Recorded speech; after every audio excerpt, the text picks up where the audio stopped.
ਸ੍ਰੀ ਅਕਾਲ ਤਖਤ ਸਾਹਿਬ ਦੇ ਸਥਾਨ ਤੇ ਪੰਥ ਦੀਆਂ ਜਥੇਬੰਦੀਆਂ ਬੈਠੀਆਂ।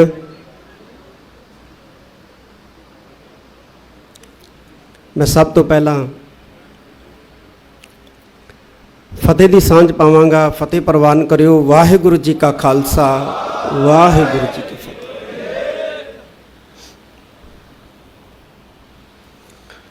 बड़े शांत माहौल दे विच असी बुलारियां नूं सुन रहे हैं, सुनिया। अज जो दुखांत असी अपने पिंडियां ते हंडा रहे हैं वो बहुत दुखद है।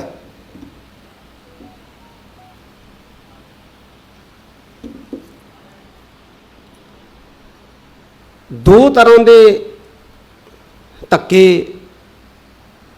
दो तरह का जुल्म साडे पिंडियां दे उत्ते हो रहा है।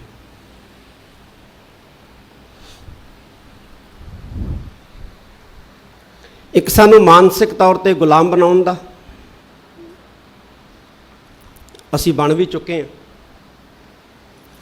तो दूसरा शरीरक तौर पर गुलाम बनाउण दा। दुनिया दे विच, संसार दे विच सब तो जे उपजाऊ धरती है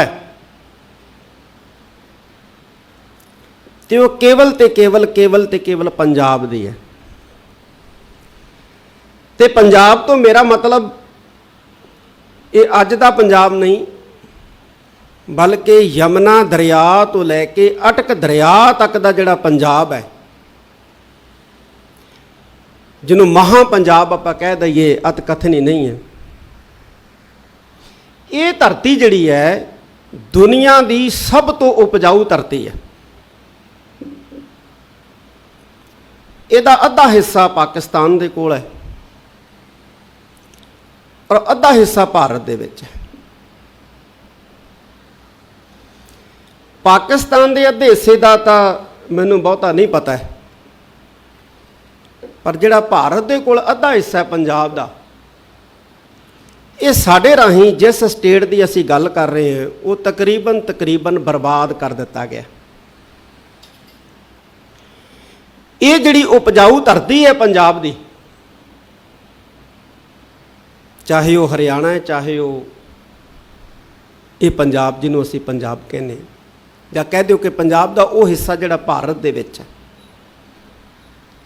ये जिहड़ी धरती है ये साडे राही बर्बाद कर दी गई है स्टेट ने। और बर्बाद इस करके कीती है ताकि असी इस धरती नूं छड्ड के फिर चले जाइए भी ये बर्बाद हो गई, हुण असी चले हैं, तो फिर असी इस धरती के वारस बन जाइए। किन्नी बर्बाद करती है।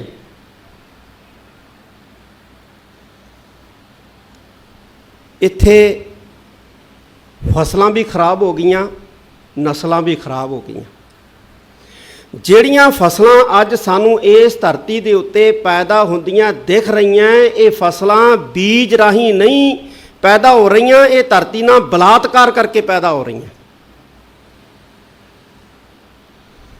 हरियाणे के अंकड़ियां का तो मैनू नहीं पता, पर पंजाब दे विच 625 अजिहे सेंटर खुल चुके हैं जिथे टैसट ट्यूब बेबी राही बच्चों के जन्म हो रहे हैं। लड़कियां साड़ियां पंजाब दियां, लेकिन सीमन जिहड़ा आ रहा है वो गैर पंजाबियों का आ रहा है। क्यों? कदे असी सिर जोड़ के बैठ के इस तरह चिंतन करन दा सुभागा समय नहीं जिहड़ा है वो प्राप्त किया। और ये सोचण वाली गल है कि साड़ियाँ फसलां भी और साड़ियाँ नस्लां भी इस धरती तो उजाड़ियां जा रही ने। ये धरती नूं बर्बाद किया जा रहा है तां जो असी इस धरती नूं छड्ड के चले जाइए, और छड्ड के जा भी रहे हैं। कहते जी रोजगार की समस्या है तां करके साडा नौजवान विदेशों च जा रहा है। 50-50 एकड़ का कला एक मालक बच्चा जिहड़ा वो भी बाहर जा रहा, उन्होंने की समस्या है। सरकारी नौकरी करते जिहड़े ने वो बाहर जा रहे हैं, उन्होंने की समस्या है। ਉਹਨਾਂ ਨੂੰ ਕੀ ਦਿੱਕਤ ਹੈ?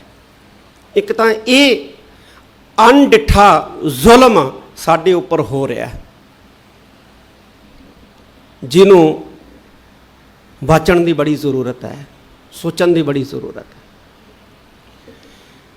ਤੇ ਦੂਸਰਾ ਜਿਹੜਾ ਧੱਕਾ ਹੈ ਉਹ ਸਾਡੇ ਨਾਲ 1947 ਤੋਂ ਹੋ ਰਿਹਾ,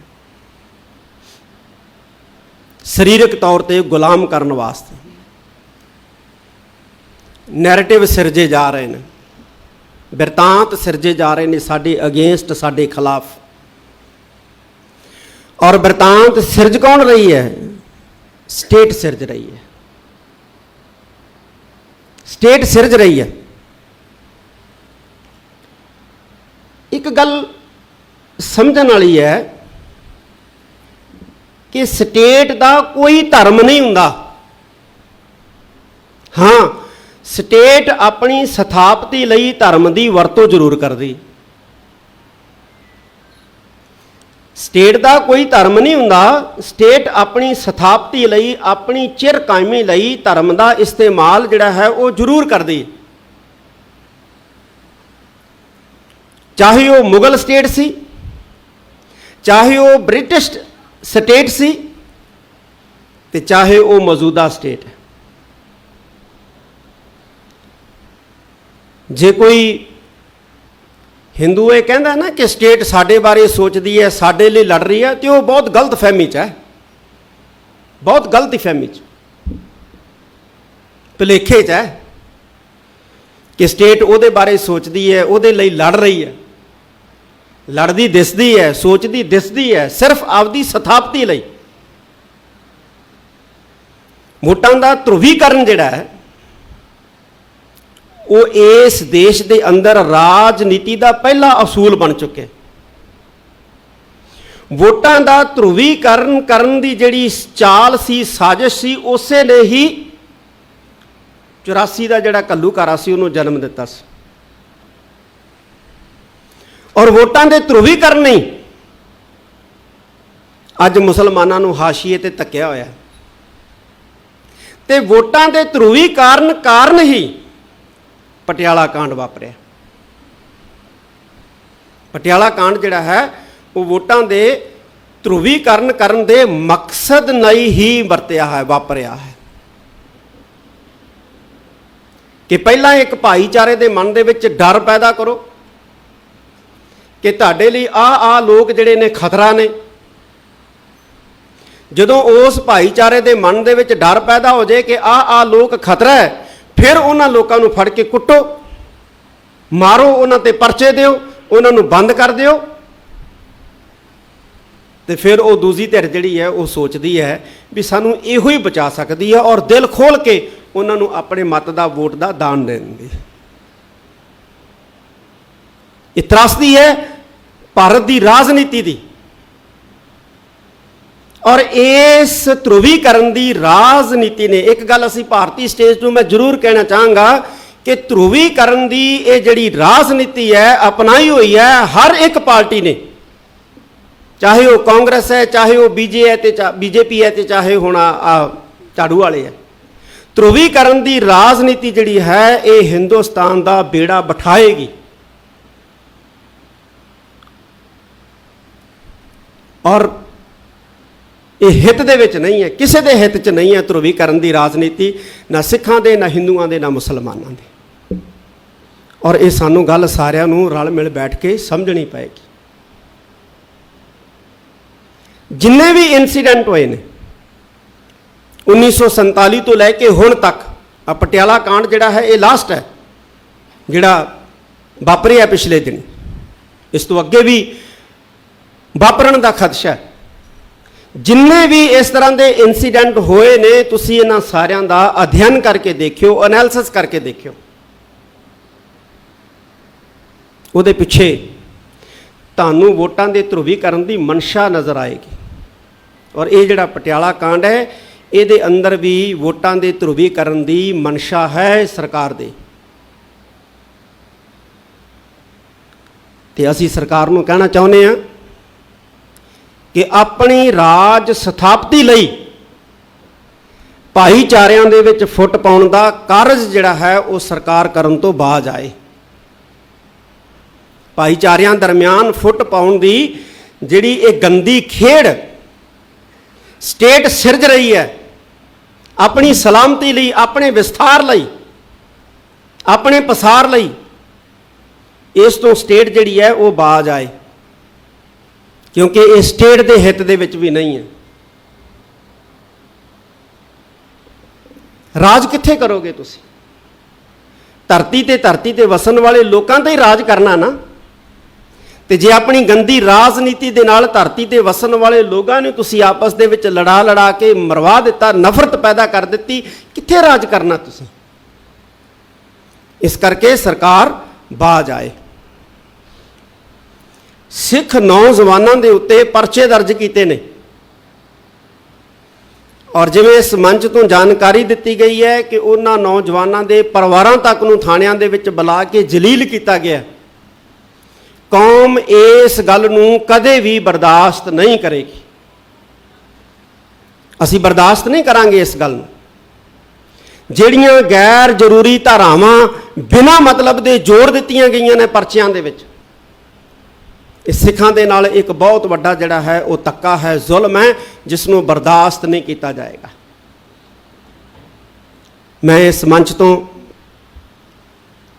ਸਟੇਟ ਨੂੰ ਕਹਿਣਾ ਚਾਹੁੰਦਾ ਕਿ ਜਿਨ੍ਹਾਂ ਨੌਜਵਾਨਾਂ ਤੇ ਤੁਸੀਂ ਗਲਤ ਪਰਚੇ ਕੀਤੇ ਨੇ, ਜਿਨ੍ਹਾਂ ਨੌਜਵਾਨਾਂ ਤੇ ਤੁਸੀਂ ਗਲਤ ਧਾਰਾਵਾਂ ਲਾਈਆਂ ਨੇ, ਜਿਨ੍ਹਾਂ ਨੌਜਵਾਨਾਂ ਦੇ ਪਰਿਵਾਰਾਂ ਨੂੰ ਤੁਸੀਂ ਥਾਣਿਆਂ ਦੇ ਵਿੱਚ ਬਿਠਾ ਕੇ ਜਲੀਲ ਕੀਤਾ, ਅਸੀਂ ਉਹਨਾਂ ਨੌਜਵਾਨਾਂ ਦੇ ਨਾਲ ਹੈ। ਅਸੀਂ ਨਹੀਂ ਬਲਕਿ ਦੁਨੀਆ ਦਾ ਹਰ ਸਿੱਖ ਜਿਹੜਾ ਹੈ ਉਹ ਨਾਲ ਹੈ, ਚਾਹੇ ਉਹ ਕਿਸੇ ਵੀ ਧਰਤੀ ਦੇ ਵਿੱਚ ਵਸਦਾ ਹੈ, ਚਾਹੇ ਉਹ ਅਮਰੀਕਾ ਰਹਿੰਦਾ ਹੈ, ਕੈਨੇਡਾ ਰਹਿੰਦਾ ਹੈ, ਸਾਰੇ ਸਿੱਖ ਅਸੀਂ ਉਹਨਾਂ ਦੇ ਨਾਲ ਆ।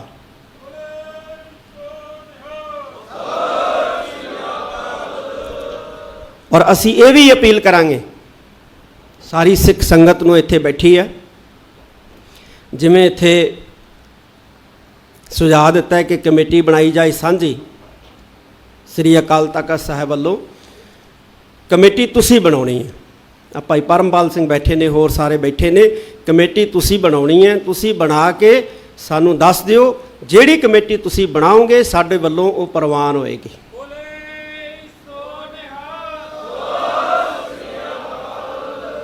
ਕਿਉਂਕਿ ਤੁਹਾਨੂੰ ਜ਼ਿਆਦਾ ਪਤਾ ਹੈ ਸਾਡੇ ਨਾਲੋਂ ਕਿ ਕਿਹੜੇ ਗੁਰਸਿੱਖ ਜਿਹੜੇ ਨੇ ਉਹ ਕਾਰਜਸ਼ੀਲ ਹੈ, ਕਾਰਜਸ਼ੀਲ ਰਹਿ ਸਕਦੇ ਨੇ, ਵਧੀਆ ਕੰਮ ਕਰ ਸਕਦੇ ਨੇ।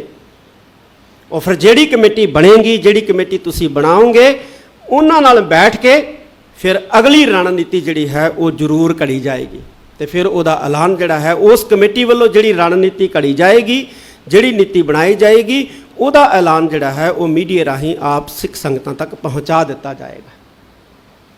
ਕਿਉਂਕਿ ਆਪਾਂ ਨੂੰ ਹੁਣ ਡਿਪਲੋਮੈਟਿਕ ਜਿਹੜਾ ਹੈ ਉਹ ਹੋਣਾ ਪੈਣਾ ਹੈ। ਅਸੀਂ ਡਿਪਲੋਮੈਟਿਕ ਨਹੀਂ ਹਾਂ। ਇੱਕ ਇਹ ਵੀ ਸਾਡੀ ਸਮੱਸਿਆ ਕਿ ਅਸੀਂ ਡਿਪਲੋਮੈਟਿਕ ਨਹੀਂ ਹਾਂ। ਜਿਵੇਂ ਇੱਥੋਂ ਵੀਰ ਵੀ ਬੋਲ ਕੇ ਗਏ ਆ, ਅਸੀਂ ਜਜ਼ਬਾਤੀ ਹਾਂ। ਇਹ ਸਾਡਾ ਸੁਭਾਅ ਹੈ, ਇਹ ਸਾਡਾ ਸੁਭਾਅ ਹੈ ਕਿ ਅਸੀਂ ਜਜ਼ਬਾਤੀ ਹਾਂ, ਜਜ਼ਬਾਤੀ ਹੋ ਜਾਂਦੇ ਹਾਂ। ਪਰ ਜਜ਼ਬਾਤੀ ਹੋਇਆਂ ਕਈ ਗੱਲਾਂ ਜਿਹੜੀਆਂ ਉਹ ਗਲਤ ਹੋ ਜਾਂਦੀਆਂ। ਇਸ ਕਰਕੇ ਅਸੀਂ ਡਿਪਲੋਮੈਟਿਕ ਹੋਈਏ। ਇੱਕ ਮੈਂ ਜ਼ਰੂਰ ਸਾਰਿਆਂ ਨੂੰ ਕਹੂੰਗਾ, ਸ਼੍ਰੋਮਣੀ ਗੁਰਦੁਆਰਾ ਪ੍ਰਬੰਧਕ ਕਮੇਟੀ ਇੱਕ ਕਿਤਾਬ ਛਾਪਦੀ ਹੈ, ਉਹਦਾ ਨਾਮ ਹੈ ਜਥੇਬੰਦੀ, ਸਿੱਖ ਜਥੇਬੰਦੀ। ਉਹ ਕਿਤਾਬ ਜ਼ਰੂਰ ਪੜ੍ਹੋ ਸਾਰੇ, ਜਿੰਨੇ ਵੀ ਤੁਸੀਂ ਬੈਠੇ ਹੋ, ਜਥੇਬੰਦੀਆਂ ਦੇ ਨੁਮਾਇੰਦੇ ਹੋ, ਜਥੇਬੰਦੀਆਂ ਦੇ ਮੈਂਬਰ ਹੋ, ਹਰ ਇੱਕ ਮੈਂਬਰ ਜਿਹੜਾ ਹੈ ਉਹ ਕਿਤਾਬ ਜਿਹੜੀ ਹੈ ਉਹ ਜ਼ਰੂਰ ਪੜ੍ਹੇ। ਇੱਕ ਵੀਰ ਬੜਾ ਸੋਹਣੀ ਗੱਲ ਕਰਕੇ ਗਿਆ ਹੈ ਕਿ ਲੜਾਈ ਜਿਹੜੀ ਹੈ ਸੰਗਠਨ ਲੜਦੇ ਹੁੰਦੇ ਆ, ਔਰ ਜਿਹੜੀ ਲੜਾਈ ਸੰਗਠਨ ਲੜਦੇ ਹੁੰਦੇ ਆ ਉਹ ਲੜਾਈ ਕਾਮਯਾਬੀ ਹੁੰਦੀ ਹੈ। ਸਾਨੂੰ ਸੰਗਠਨ ਬਣਾਉਣ ਵਾਸਤੇ ਸਭ ਤੋਂ ਪਹਿਲਾਂ ਕੈਡਰ ਡਿਵੈਲਪ ਕਰਨਾ ਪਏਗਾ, ਤੇ ਫਿਰ ਉਸ ਕੈਡਰ ਨੂੰ ਸੰਗਠਿਤ ਕਰਨਾ ਪਏਗਾ। ਜਦੋਂ ਅਸੀਂ ਕੈਡਰ ਬਣਾ ਲਿਆ, ਕੈਡਰ ਨੂੰ ਸੰਗਠਿਤ ਕਰ ਲਿਆ, ਫਿਰ ਜਦੋਂ ਉਹ ਸੰਗਠਨ ਜਿਹੜਾ ਲੜਾਈ ਲੜੂਗਾ ਤੇ ਅਸੀਂ ਸਟੇਟ ਨੂੰ ਚੁਣੌਤੀ ਦੇ ਸਕਾਂਗੇ। ਵਰਨਾ ਅਸੀਂ ਚੁਣੌਤੀ ਨਹੀਂ ਦੇ ਸਕਾਂਗੇ, ਕਿਉਂਕਿ ਸਟੇਟ ਕੋਲੇ ਪਾਵਰ ਹੈ, ਸਟੇਟ ਕੋਲੇ ਤਾਕਤ ਹੈ। ਇਹ ਗੱਲ ਵੱਖਰੀ ਹੈ ਕਿ ਸਾਡੇ ਕੋਲ ਉਸ ਤੋਂ ਵੱਡੀ ਪਾਵਰ ਹੈ ਗੁਰੂ ਦੀ, ਸਾਡੇ ਕੋਲ ਉਸ ਤੋਂ ਵੱਡੀ ਪਾਵਰ ਹੈ ਗੁਰੂ ਦੀ।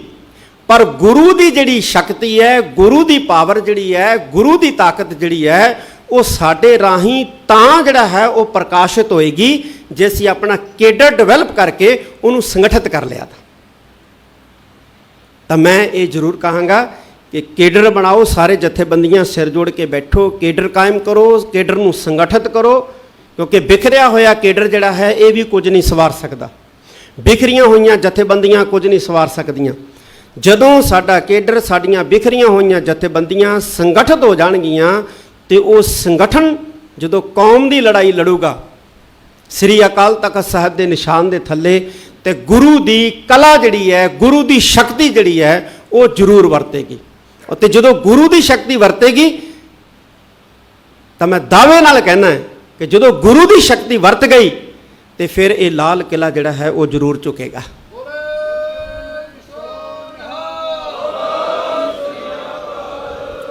ਮੈਂ ਇੱਕ ਤਸਵੀਰ ਦੇਖੀ ਸੀ ਬੜੀ ਖੂਬਸੂਰਤ, ਕਾਫੀ ਸਾਲ ਪਹਿਲਾਂ। ਇੱਕ ਸਿੰਘ ਲਾਲ ਕਿਲੇ ਦੇ ਕੋਲ ਗੁਜ਼ਰਿਆ ਜਾਂਦਾ ਹੈ ਔਰ ਲਾਲ ਕਿਲੇ ਨੂੰ ਕਹਿੰਦਾ ਹੈ, ਉਹ ਲਾਲ ਕਿਲਿਆ, ਤੂੰ ਮੇਰੇ ਅੱਗੇ ਝੁੱਕ ਕੇ ਸਲਾਮ ਨਹੀਂ ਕੀਤੀ? ਤੇ ਅੱਗੋਂ ਲਾਲ ਕਿਲਾ ਕਹਿੰਦਾ, ਤੂੰ ਕਿਹੜਾ ਬਘੇਲ ਸਿੰਘ ਹੈ? ਤਾਂ ਸਾਨੂੰ ਉਹਨਾਂ ਮਹਾਨ ਯੋਧਿਆਂ, ਸੂਰਬੀਰਾਂ ਦੇ ਵਾਰਸ ਜਿਹੜਾ ਹੈ ਉਹ ਬਣ ਕੇ ਦਿਖਾਉਣਾ ਪਏਗਾ। ਜਦੋਂ ਸਹੀ ਮਾਇਨਿਆਂ 'ਚ ਅਸੀਂ ਵਾਰਸ ਬਣਾਂਗੇ ਤੇ ਗੁਰੂ ਸਾਡੇ ਤੇ ਜ਼ਰੂਰ ਕਿਰਪਾ ਕਰੂ। ਮੇਰਾ ਵਿਸ਼ਵਾਸ ਹੈ ਕਿ ਗੁਰੂ ਉਹਨਾਂ ਸਿੱਖਾਂ ਤੇ ਜ਼ਰੂਰ ਕਿਰਪਾ ਕਰਦਾ ਹੈ ਜਿਹੜਾ ਆਪਣੇ ਮਨ ਤੇ ਪਾਪ ਮਿਟਾ ਕੇ ਗੁਰੂ ਲਈ, ਗੁਰੂ ਕੇ ਪੰਥ ਲਈ ਚੱਲਦੇ ਨੇ ਕਾਫਲੇ ਬਣਾ ਕੇ।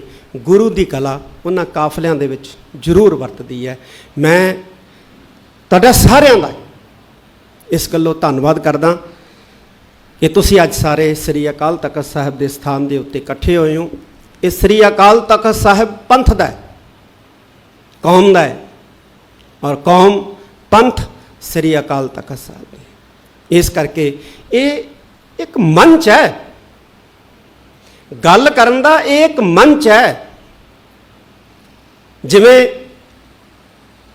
ਭਾਰਤੀ ਲੋਕਾਂ ਦੀ ਗੱਲ ਕਰਨ ਦਾ ਜਿਹੜਾ ਮੰਚ ਹੈ ਉਹ ਪਾਰਲੀਮੈਂਟ ਹੈ, ਪੰਜਾਬ ਦੇ ਲੋਕਾਂ ਦੀ ਗੱਲ ਕਰਨ ਦਾ ਜਿਹੜਾ ਮੰਚ ਹੈ ਉਹ ਵਿਧਾਨ ਸਭਾ ਹੈ, ਔਰ ਖਾਲਸਾ ਪੰਥ ਦੀ ਗੱਲ ਕਰਨ ਦਾ ਜਿਹੜਾ ਮੰਚ ਹੈ ਉਹ ਸ੍ਰੀ ਅਕਾਲ ਤਖਤ ਸਾਹਿਬ ਹੈ।